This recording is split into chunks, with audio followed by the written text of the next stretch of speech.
Happy Devils Wednesday. This is the State of the Fan Address, episode 109. I'm your host, Sam Wu, here with Pucks and Pitchforks blog editor-in-chief, Nick Villano. Oh, do we have a podcast for you? Streaming live on Facebook Live, Twitter Live, YouTube Live, and Twitch on the Primetime Radio Network. Odds and ends, Nick. Odds and ends. We have the great Rob Lippolis, Binghamton Devils voice, coming on a little bit later. But big news happening in the past 2 hours, Nick. You want to elaborate? Yeah, I mean, so for this entire time, I thought the Devils were going to have a 9.5% chance at the number one overall pick in the NHL draft lottery.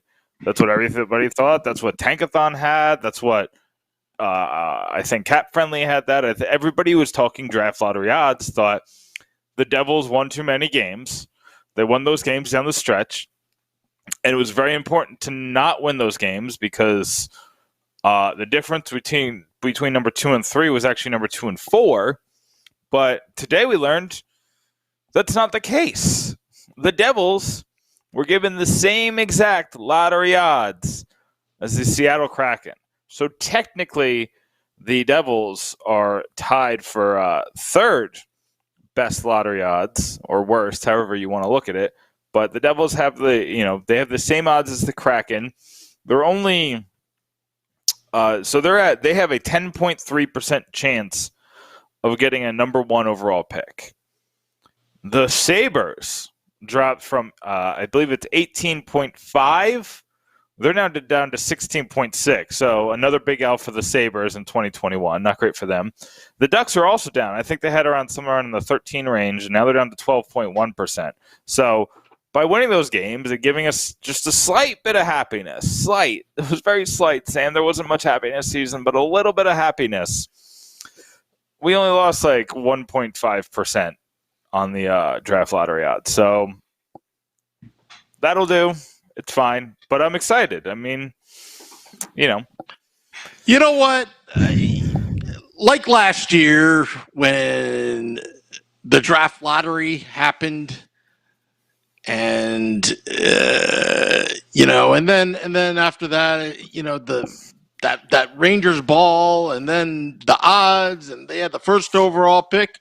You know what? That all that stuff right now doesn't mean anything to me. All it means to me, you know what? Because anything can happen. Anything can happen. When we got Jack Hughes, the Devils got Jack Hughes. Is what Ray Shero said. Everybody told us everyone was saying that we should lose the last game of the season to Carolina, but we won. And because we had won, it put us in that position to get lucky, to get the first overall pick, Jack Hughes, or that spot, first overall. Yeah. So it means nothing, but June 2nd means a lot. June 2nd, it's like the big reveal. And if the Kraken finish ahead of us, I don't know, but I'm going to be pissed.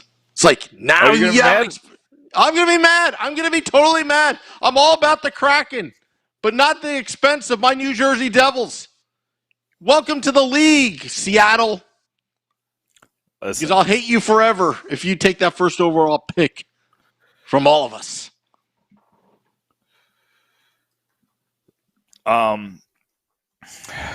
See, I won't be mad if it's the Kraken. Is that weird?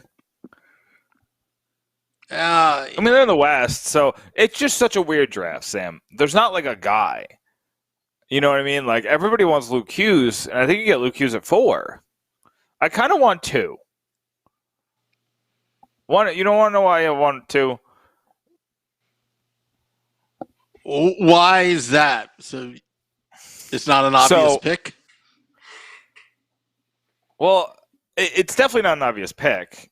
So it kind of takes a little bit of the pressure off. But also,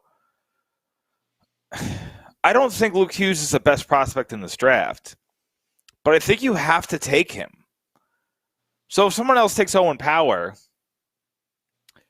then you could be like, well, Luke Hughes is probably better than Brant Clark, and he's, he could be better than Evanson, he could, Ken Johnson and Wallstead and all these other names, that are getting thrown out there. You could say that Luke Hughes is better than all of them. So I just have trouble, and people have poked holes in Owen Power, but I also think that's, the guy at the top for so long, and he does get scrutiny because he's been at the top, and it is a questionable draft, so there's good talent there that could overtake him, but he just seems like the best one. And I don't think the Devils can take him. I think you got to keep your star player happy. And if you look over, they took Patrick Moynihan because Jack Hughes asked them to. This is a and I know that was under Shero, so that's probably a little bit different. But this is a franchise that likes to keep people happy. Well, not the fans. They like to keep the players happy. So I think they're going to take Luke Hughes, no matter where they are. If they have the number 2 overall pick, then you don't have to worry about it. Although Bernier's is kind of somebody that everybody likes too. He's the forward. It's hard, Sam. It's hard to make. This pick is hard. This is harder than the Nico Nolan, what's now become Nico Nolan. Was it Nico Nolan, Heiskanen, and Pettersson? This one's harder than that one because there's just so much uncertainty at the top. Like, you could get a bust here. Like, you could really get a bust. It's kind of scary. Like, in 2017, I did not think any of those 4 players were going to bust, and I really liked Nolan Patrick. He ended up busting, so I was wrong about that. But that was you could see it coming because he did have injury issues, so there was that. But Nico was the right pick. Pettersson would have been just as right of a pick. Heiskanen would have been just as right of a pick. They're all on the trend towards superstardom. I don't see that in this draft. You can make a mistake here. You can make a really bad mistake, and the Devils don't want to be picking here anymore. So this is their last chance to get a player of their caliber if they continue on the trajectory that they want. They made strides this year. That much is true. As hard as it is to see after the season when you look at the record, they did make strides. Hughes looks like a star. Nico, when he's on the ice, looks like a star, and all of his injuries were complete and utter flukes. Blackwood is a little bit of a question mark, but Ty Smith looks like a legitimate top-line defenseman, which they did not have before the season. And they have a Sharon Govich. They have a Kuokkanen. They have a Miles Wood looks like a different player. So there's a lot to build around. But what the Devils are going to do with this pick, and now that they have those third best odds again, the pressure's up a little bit. The pressure's on, Sam, to really hit this pick. You got to hit it. And if they don't, they really made a weird move. Like this, Sam, you know what really hurts this, Sam? So they took Shakir Mukhamadullin last year, who's was 4 years away when they took him, and now still feels like he's 4 years away. Like, he feels like he didn't get growth because of this weird pandemic year. He played in a men's league, and usually that comes with rapid growth eventually. But, I do want to talk about to Jillian, who's one of the major KHL reporters out there that we've spoken to before, about just kind of like reassessing the Russians. But, Sam, you take Shakir Mukhamadullin, he just doesn't look like he's going to be a top-line guy in the NHL. I know it's early. I get it. I do. I know everybody's going to be either yelling at me or agreeing with me because everybody reacts. But you taking him in the first round last year, when there was so much talent, like Peralta was on there. There was a couple of really good guys that were there at forward. And you took a defenseman that was supposed to go in the 60s, maybe the 50s, but probably the 60s. And you had Barron there, who I wanted. I really liked Barron. I thought he was a good risk. He had all the blood clots, and he's looking really good. I think he's in the Colorado system. You had another defenseman there that you really could have looked good, and you took Mukhamadullin, he looks like, he just doesn't. I'm not impressed. So now you're in this position where you have to hit the 2021 pick. You gotta hit it, because the Islanders pick, you're not going to get a good defenseman there. You might get a bottom 4 defenseman there. There's some interesting names, but there's nobody with top line talent. There's not. There's a couple of interesting forwards there. Maybe you get a winger there, but you're not going to get a good defenseman there.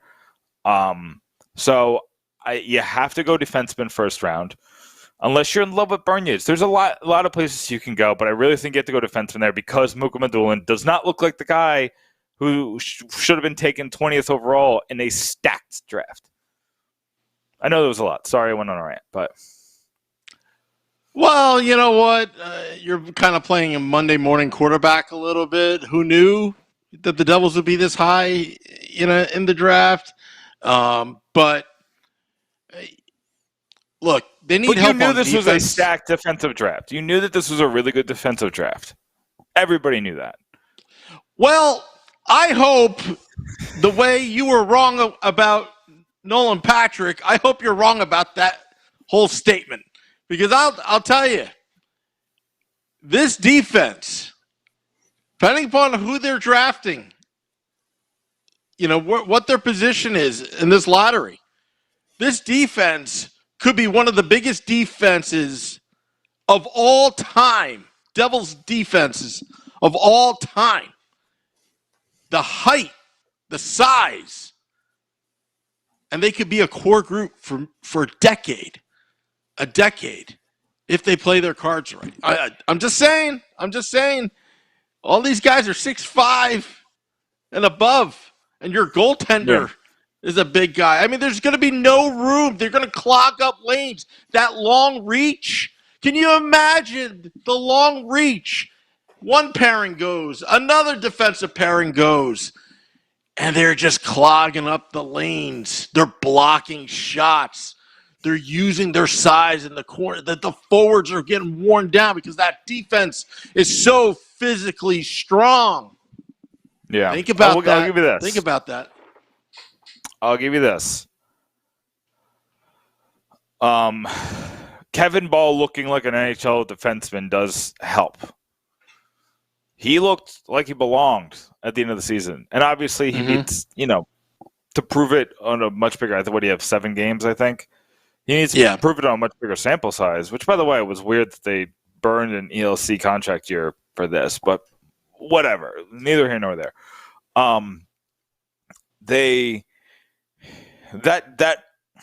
If he can be an NHL guy, right? Like, say next year, you definitely have Smith coming back and Severson coming back. You probably have Butcher coming back, and you probably have Subban coming back unless Seattle takes him. So let's say you're almost definitely getting those 4. You give Ball one of those spots. I'm just double checking. I feel like I'm missing somebody, but am I missing somebody, Sam? Can you think of somebody? Oh, Siegenthaler. Yes. So if Ball makes the team, you have 6 defensemen. I think you want one more, whether that's Ryan Murray or somebody better. If Seattle takes Subban or Butcher, you have to get another defenseman. Like, there's no question. You have to get another defenseman. You have to get somebody who has some experience. You can't go in there with, I like Walsh, but he's not ready. He needs another year in the AHL. I really like Vukojevic, but he's not ready. He's really good though, but he's just young. He's got to build some muscle up. He's got to build some he needs just another year in the AHL, and maybe he's a call up next year.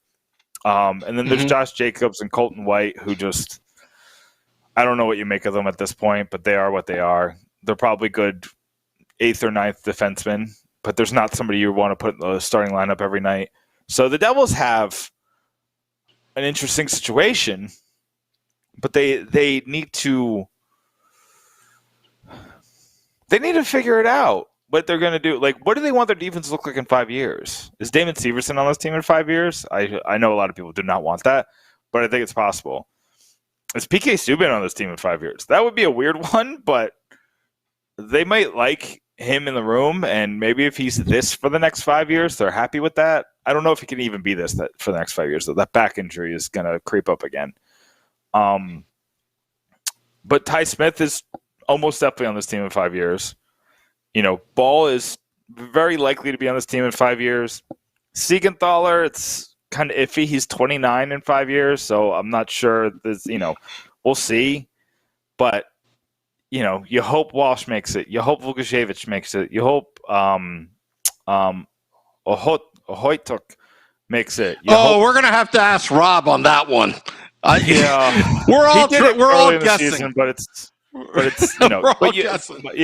and then you hope that Madulin makes it, but the likelihood that they all make it is very low.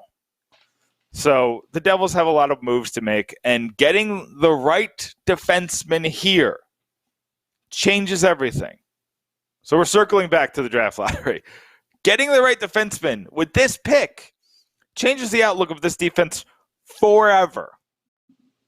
Okay, not forever. For like the next 10 years. It changes the outlook of what this defense can be.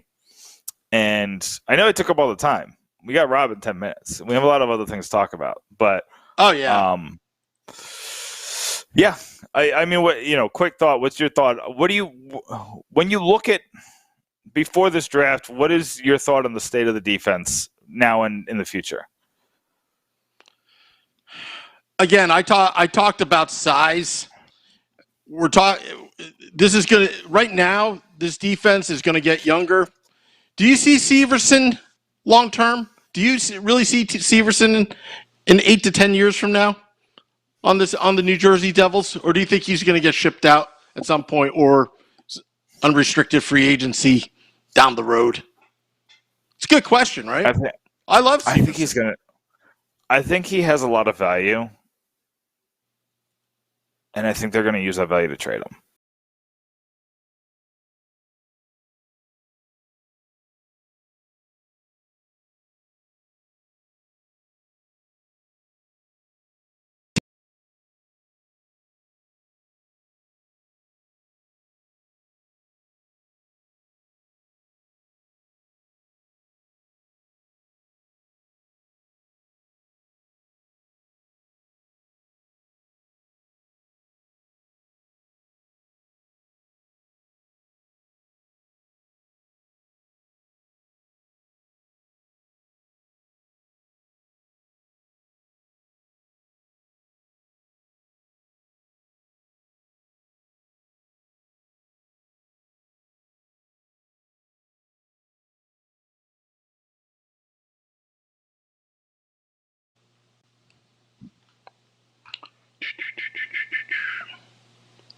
Hang in there, Rob. Switcher crashed. My bad. We're off air right now.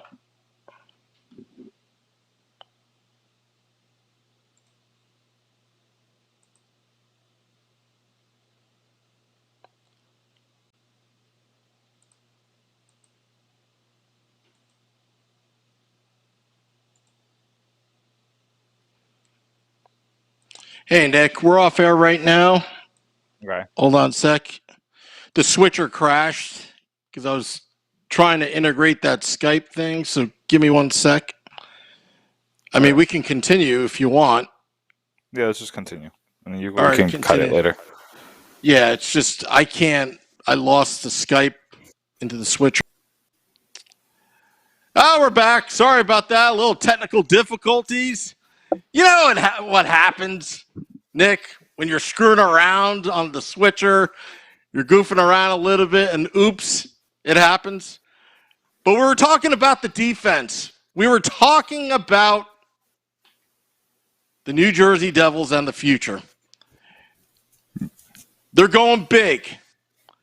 Tom Fitzgerald knows that the defense needs to improve. Great defenses, here's a cliche, great defenses leads to championships. Right? Great defenses leads to a great offense. Transition game. Taking the puck away. Winning the battles in the corners. Shutting down the opposing forwards. You look at this draft, Nick. I say go big or go home. Whether it's Luke Hughes, Owen Power, if they're lucky enough to be in that position, they hold the Islanders pick, which is very interesting in itself. Could they trade up? Could they trade up with that pick? Is it worth it? I don't think you trade up in this draft. It's not worth it in this draft. Last year was the year to trade up. Yeah, but they didn't have that draft pick last year. I mean, I would have traded 18. I mean, when Marco Rossi fell to 10, I would have traded 18 and 20 to get Marco Rossi. Really? But that's neither. Yeah, that's revisionist. I love Dawson Mercer. Love him. Didn't think he was going to fall to 18 at the time, though. So I would have traded 18 and 20 to get 10. And I would have taken Marco Rossi. The Wild get 2 players, that their team is old.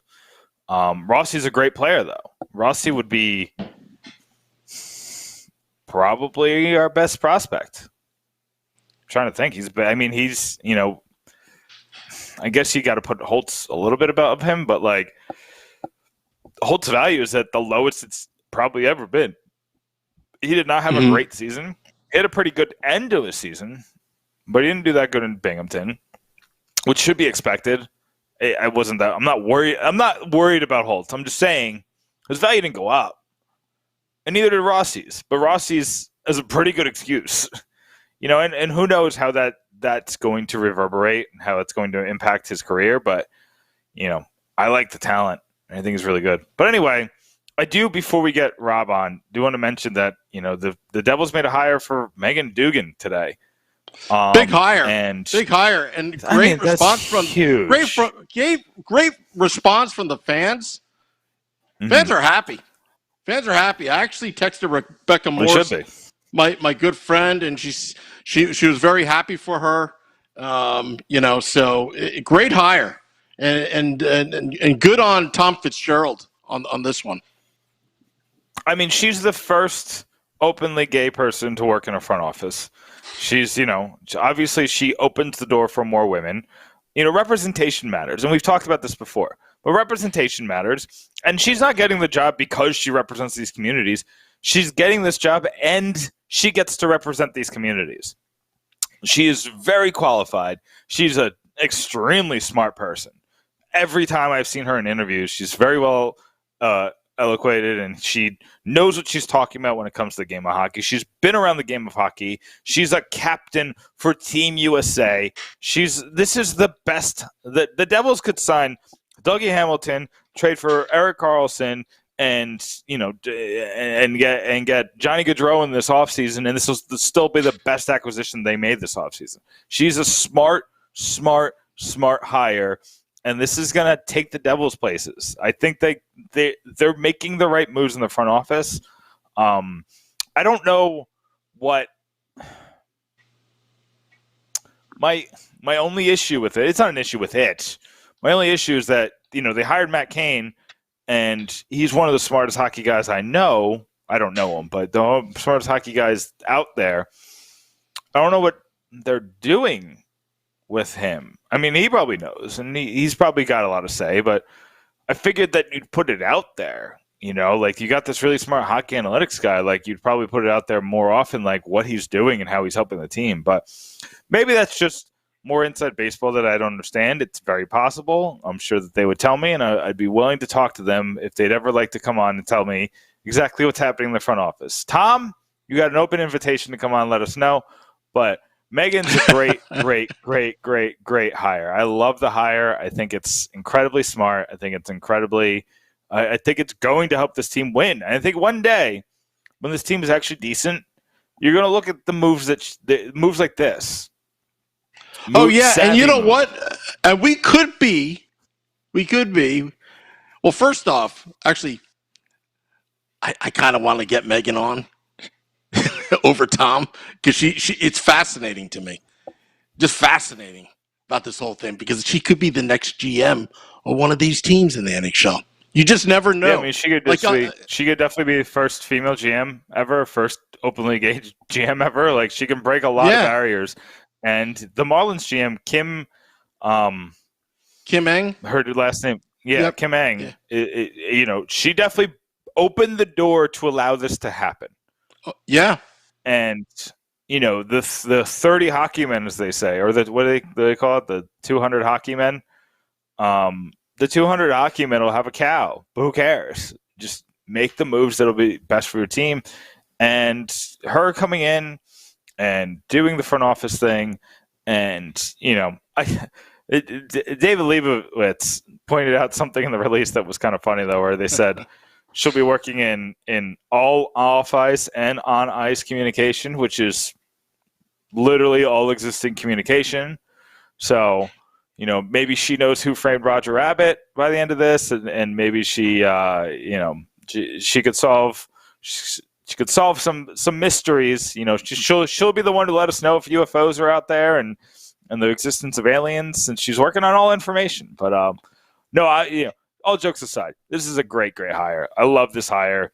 I think the Devils did a really good job. I'll tell you what, smart moves. Hold on a sec. You know what the Devils need to do, and I would seriously buy it. If they came out with the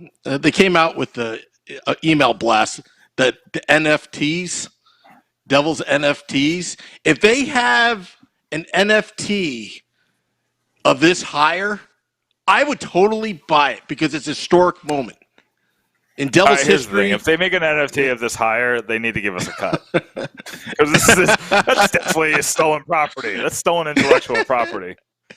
Yeah, we come up with look, all the ideas we come up with on this podcast, they're free.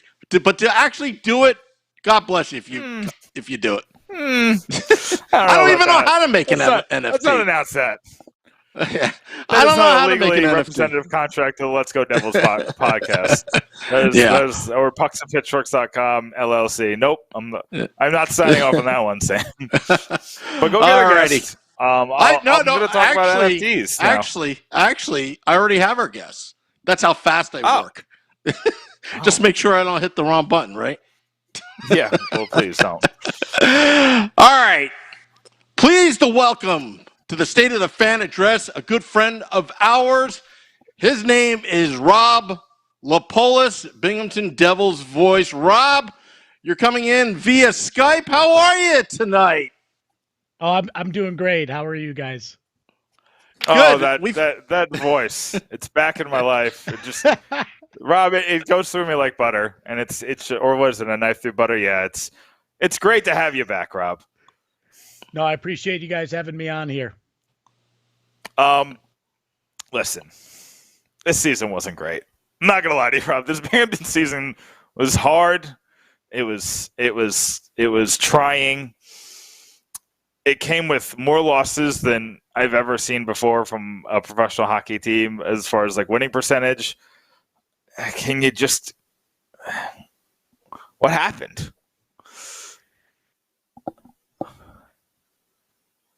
It was a wild year, and in so many different ways, and it was clear that this was a season of, literal development, and you have guys on the roster who would be playing junior, super young team, and I think at one point I did a average age of the defenseman, and I think it was 20 years old or 21 years old.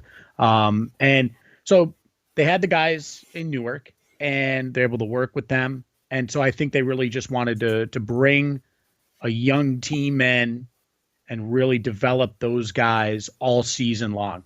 I would not read into the record at all. I think This is a year where, Graham Clark, he'd be playing in the OHL this season, but now he's got a full year of junior or of pro hockey under his belt.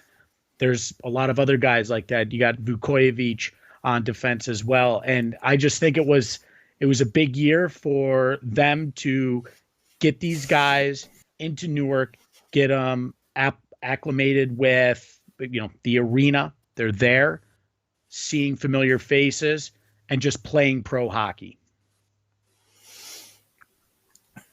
Okay. Yeah. No, I agree. But you talked this, and you mentioned Newark, and you mentioned how that impacted everything. What do you think that that uprooting them and taking them out of the city they thought they were going to be in? Do you think that impacted anything?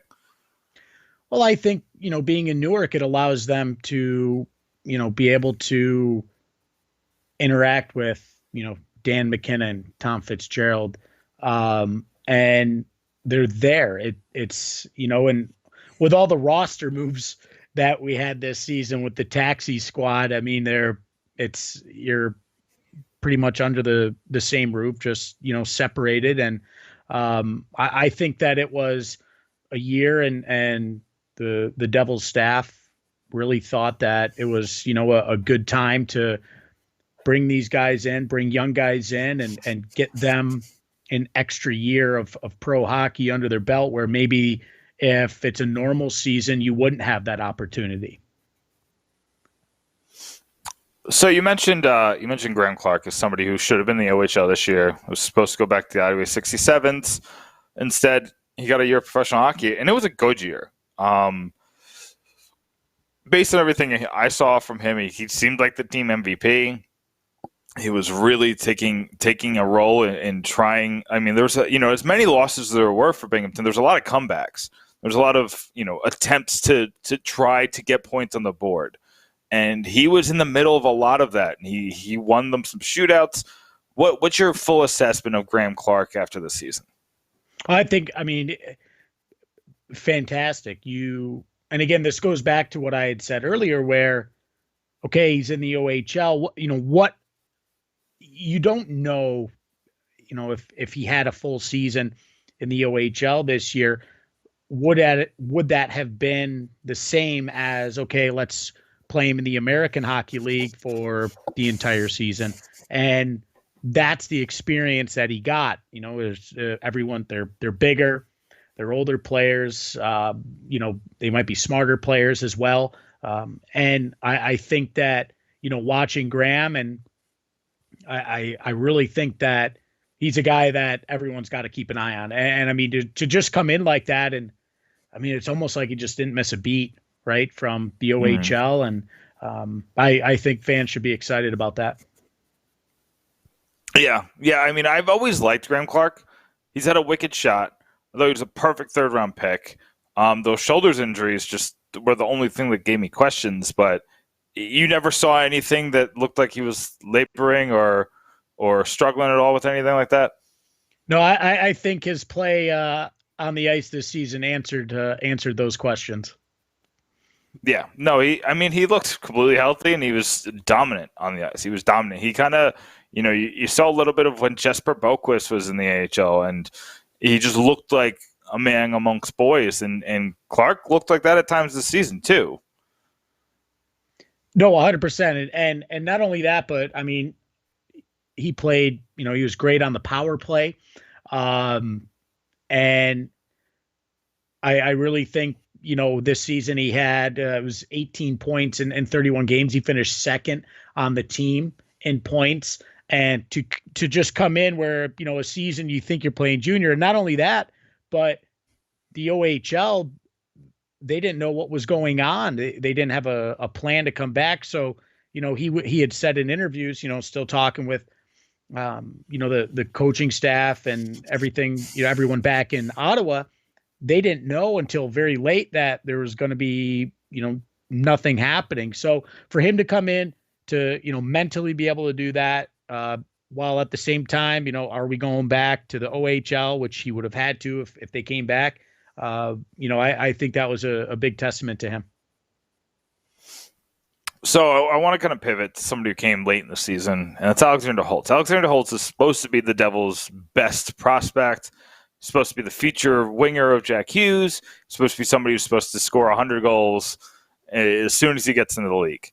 But he went to the AHL, and it was fine.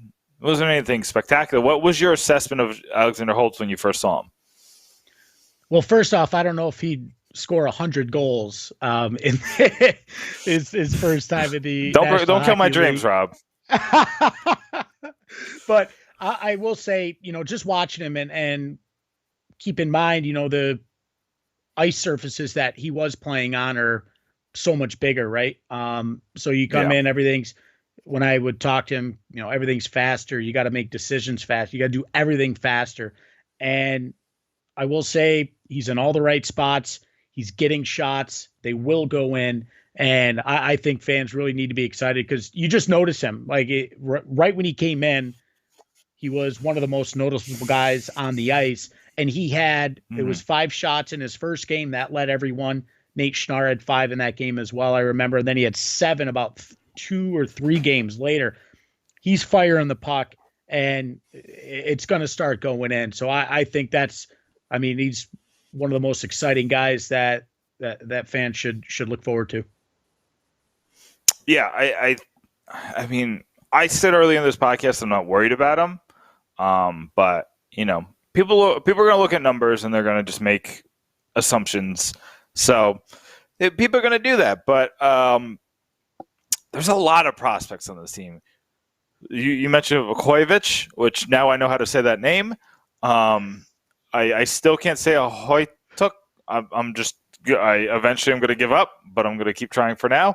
But there's a lot of young players. There's Riley Walsh. There's Josh Jacobs and Colton White are still pretty young. There's still a lot of players on this team who's somebody who stood out this season. We saw a couple players stand out last season, like Sharon Govich looked really good at times last season in Binghamton, and now he's a borderline star in the NHL. Who's somebody that you saw in the team this season? You're like, this guy's got 1 year and he could be really good.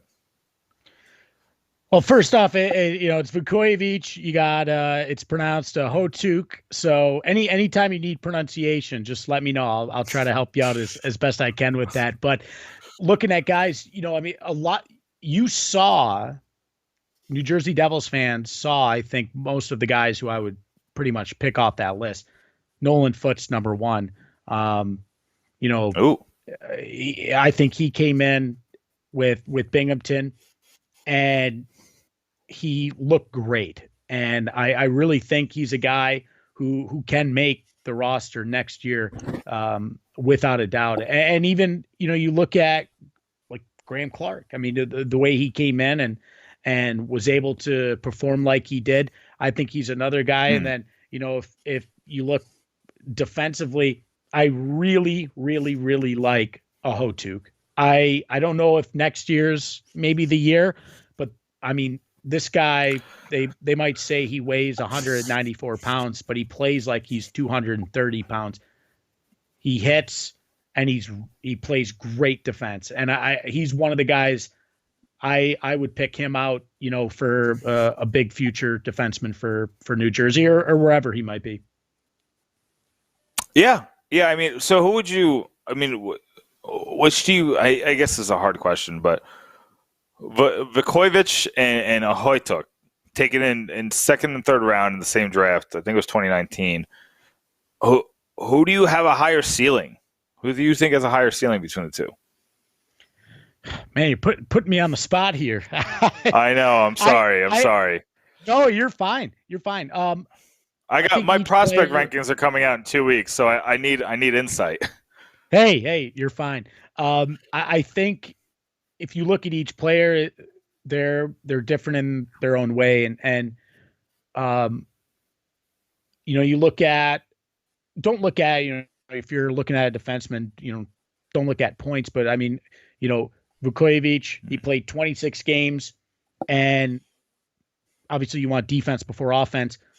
He had in 26 games 11 points, but with a team who only won 7 games, he was only -1 on the year. And I like that. You look at that, okay, he's really good defensively. Ahoytuk, same thing. They're two guys, they're bigger guys.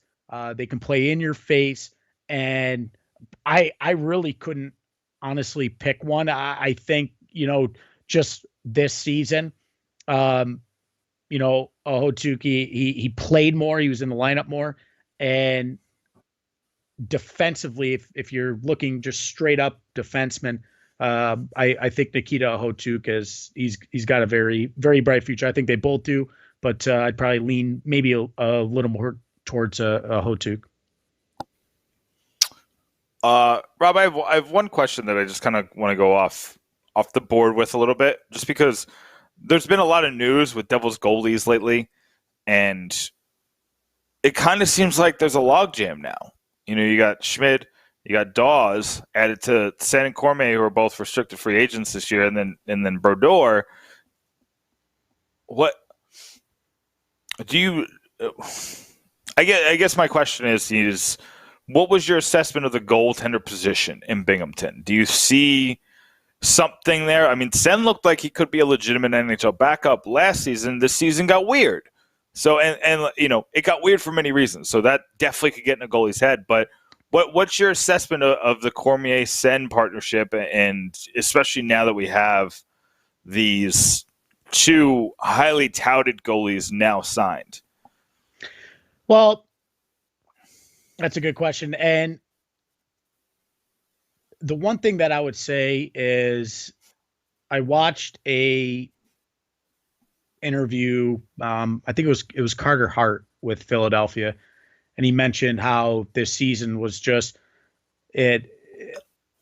so out of the ordinary. He was, I don't know if he was living in a hotel or by himself, but most of the guys were living in a hotel, and it's I understand, it is a practice rink that you're playing in for the home games there in Newark. I honestly, I wouldn't even look in. You saw last season, at the end of last year, what Gilles Sen can do. You saw what the team can do, and they were the best team in the league. Sen lost, I think, 2 games maybe after Christmas last year. And there's a lot of people who would say, hey, if you have this buildup of goalies, you can call it a log jam, but you could also call it competition too, where, you got a lot of guys trying for different spots, and, you could be a backup in the NHL, or you could be a starter in the ECHL. And it's, I think you're going to, if all these guys are in one location next year, it could create some good competition. Yeah, and I think that happened this year a little bit with Brodeur, Sen, and Cormier. So I think you're right. I think that competition is going to be good, and you make a good point. Adirondack is expected to come back next year, so that'll add another spot. And people have their thoughts on the ECHL, but Blackwood had played there before. So, it's not the death knell that it once was. And if you look at, before Blackwood came to New Jersey, if you're just looking at numbers, excuse me, I think it was maybe it's either low 900s or high 800s. I mean, I remember the numbers, if you're just going on stats, it's just different. You talk to goalies and you're saying, okay, what's the difference between the AHL and the NHL? And a lot of them talk about where the scoring chances come from, right? Where, the defense is a little bit more, mature. And so you're used to shots coming in from certain areas, where AHL might be, a little more sporadic in that sense.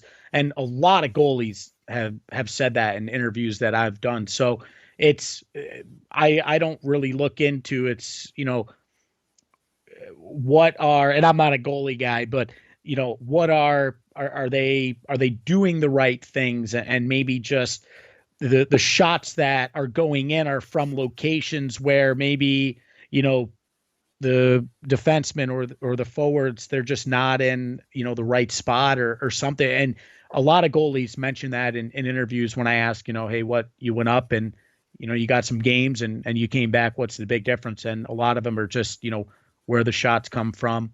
And I think that's something that people should just keep in mind. So, last thing I want from you, Rob, is I kind of want to open the floor to you. I've made my thoughts known on the team moving from Binghamton, so we don't have to rehash that. But I did want to give you an opportunity to kind of, that city, that was where we first met you, was Binghamton. So I appreciate that city. I had a lot of people reach out to me from Binghamton over the years. They're a passionate fan base, so I want to kind of give you an opportunity to kind of, whether you want to say goodbye, say thank you, or kind of whatever you want to do as the Devils, move from that city. Sorry, yeah. I would say, this happens in minor league sports, and as unfortunate, it might be for the staff and the front office staff, and Binghamton will be all right. There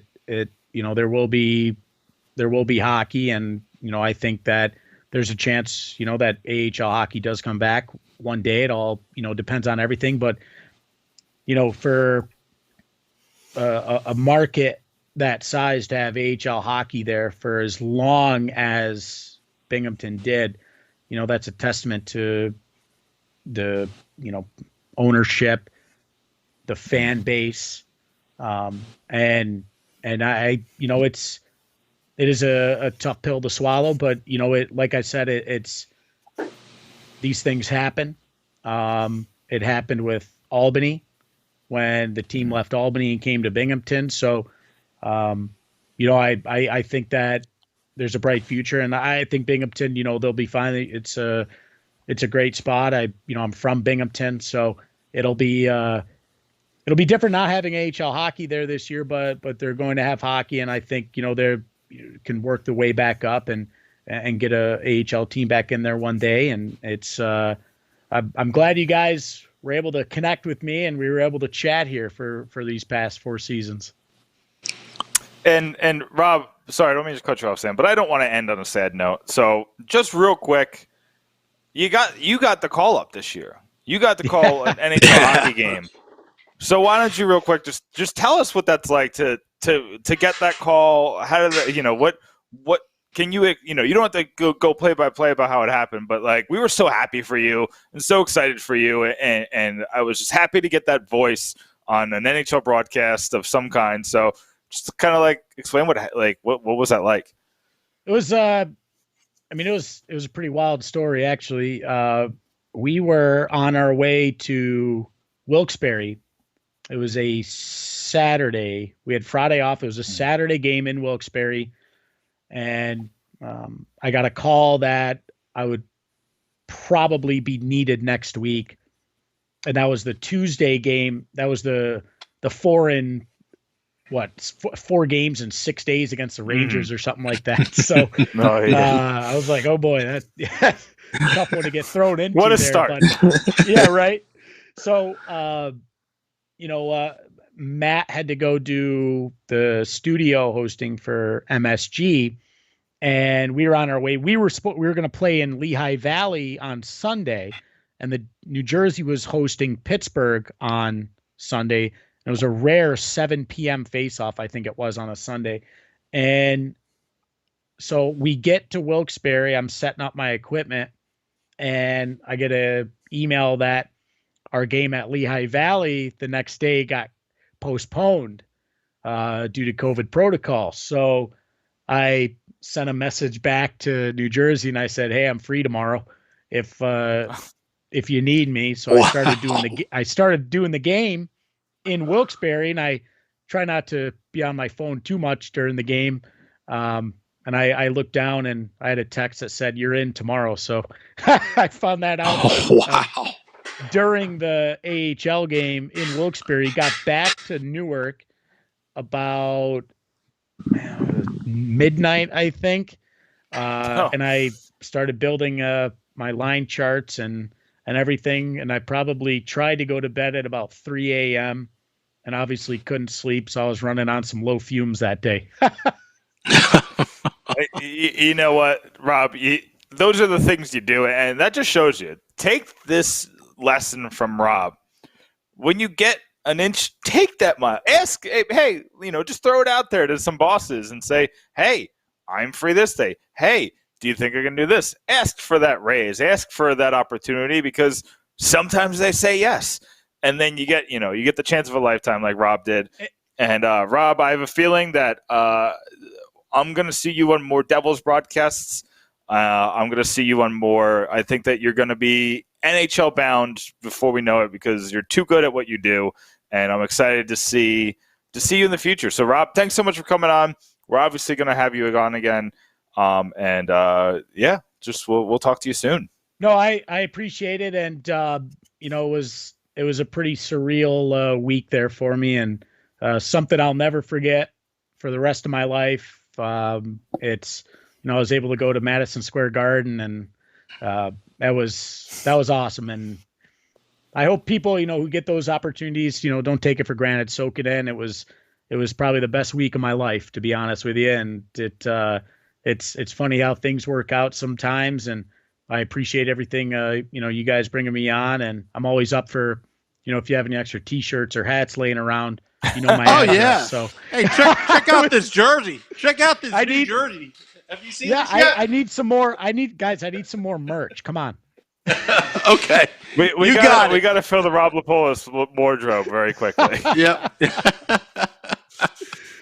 No, but in all honesty, it was great meeting you guys, and I appreciate it. And, that was a experience of a lifetime. And then to, Chico pulled a fast one on me and told the folks over at MSG, and I look over and I'm on TV, and I'll tell you what, those HD cameras, man, when people said camera adds 10 pounds, I was like, oh.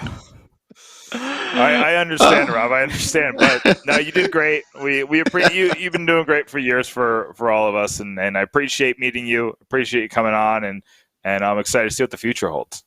Awesome. Thank you, guys. Thank you, Rob. That is Rob Lippolis, our good friend, talking to us, the ultimate EBUB, emergency backup broadcaster. But I learned something. I'll tell you. Next time, God forbid this ever happens, I'm gonna get a billboard next to the Prudential Center. I'm available. Yeah, but you know what? We got numbers, and they got our number. If they want the Let's Go Devils podcast, and by the way, I got dibs over Beer Baron, Shorts Guy, and Scotty. All right, if you get the call for play-by-play, and you get to pick the color guy, I'm calling dibs. We do the one-on-ones every day. Or every Wednesday. I'm calling dibs. They'll be mad. They can go talk to their students, and Scotty could talk to his listeners on the he does on the metal show.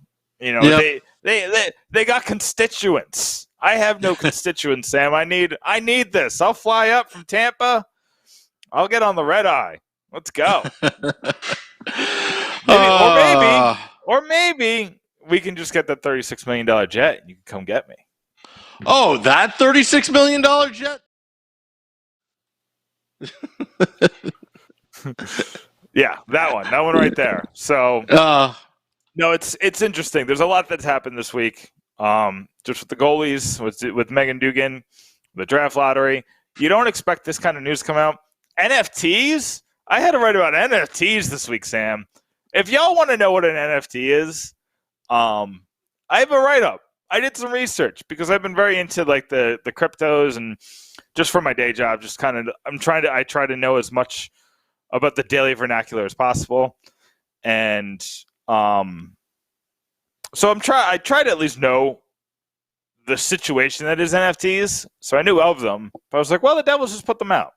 So let me write an article about it, because that'll be fun. And it was an interesting article. That's up on pucksandpitchforks.com. We got to write up on Megan Dugan coming out tomorrow morning. We got to write up on the draft letter that's out. I guess I'm doing plugs now, Sam, because it just kind of rolled into it. Do you got anything else before I do all the plugs? I want a Megan Dugan NFT. Okay, we got it. We got to. I'm going to mortgage the house. NFT. I'm going to mortgage everything just for that. Yeah. I don't know. I will tell you, Sam, when I was writing the article, I was trying to see what the price of the NFT was now, and I thought I almost bought it on accident. So I almost made a $6,000 mistake. That would have stunk. I would not have liked that, and I would have had to stop doing this podcast so I could panhandle on the streets of Tampa. But we're okay. We didn't do it. The bank account has not been hit. But yeah, so we're in good shape. We're pucksandpictures.com. There's grades from David Holiday that came out this morning. He has other grades that I'm going to put on Friday. So his grades will come out, throughout the week, and we'll kind of give him a chance to breathe. We got stuff coming up for the rest of the week, and I know it's been a little slow. On the website. It's been kind of a crazy week for me, but things are slowing down. You're going to get content on content on content in a couple weeks. I set a deadline for myself. Top 25 prospects is coming out. That one's going to be hard, Sam, because I don't know who's a prospect anymore. Like, is Maltsev a prospect?